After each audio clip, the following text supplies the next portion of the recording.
Hello everybody, I am Dr. Anil Kamath. I am a senior consultant surgical oncologist. Now January is cervical cancer month.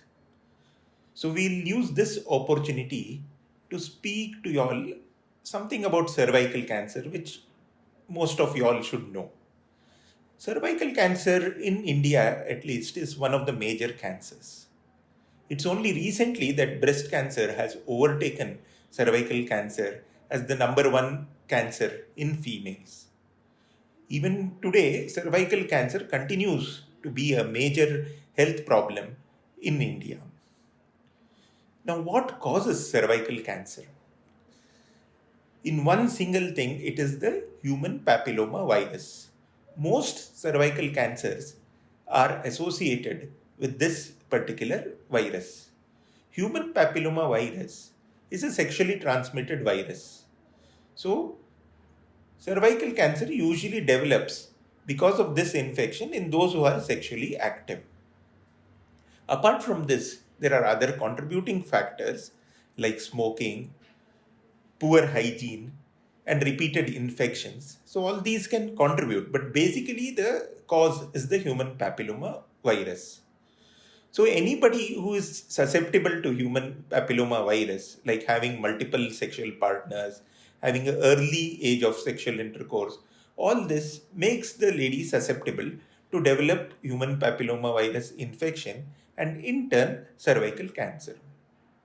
Now, it's not just that the human papilloma virus gets infected and the lady develops cervical cancer. In fact, it takes many, many years before these changes can happen, sometimes over 15 to 20 years. This makes cervical cancer very amenable to screening since the gap between the infection and the development of cervical cancer is some many years. We can do tests to see if the precancerous changes have occurred or whether this particular infection by human papilloma virus, especially the high risk subtypes like 16 and 18, have happened. The test which is used is a pap smear. So in pap smear, scrapings are taken from the cervix and examined under the microscope, and it is a very good test to detect whether this particular precancerous changes have happened and it can be appropriately treated. Coming back to cervical cancer, what are the symptoms that one should be aware which can be cervical cancer? So, firstly, it can be totally asymptomatic also. Second, bleeding, especially after sexual intercourse, is one of the important symptoms. Bleeding in between the periods is another important symptom. Ladies who have pelvic pain need to be evaluated for cervical cancer. So once any lady has these symptoms, it is important that you visit your gynecologist. Normally, they do a examination, both a finger examination and a speculum examination, to see if there are any changes in the cervix.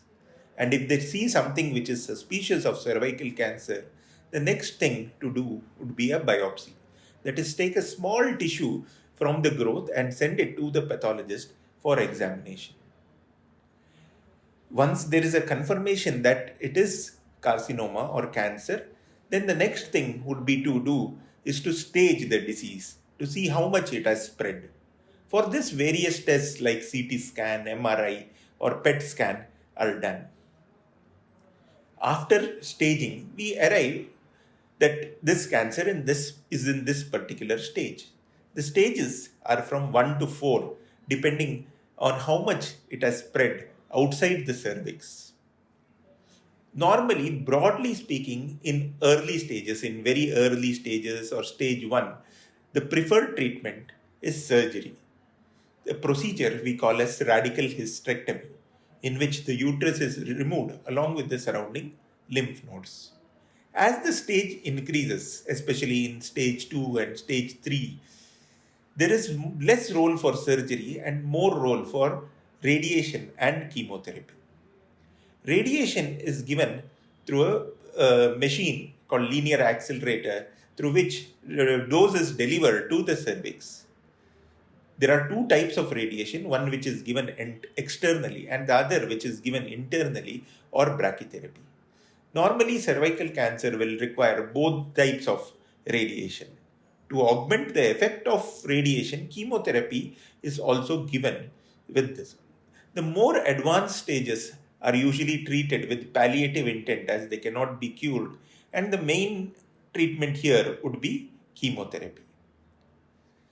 One last thing we should know is that we have a very effective vaccine against the human papillomavirus. The HPV vaccine helps protect against cervical cancer.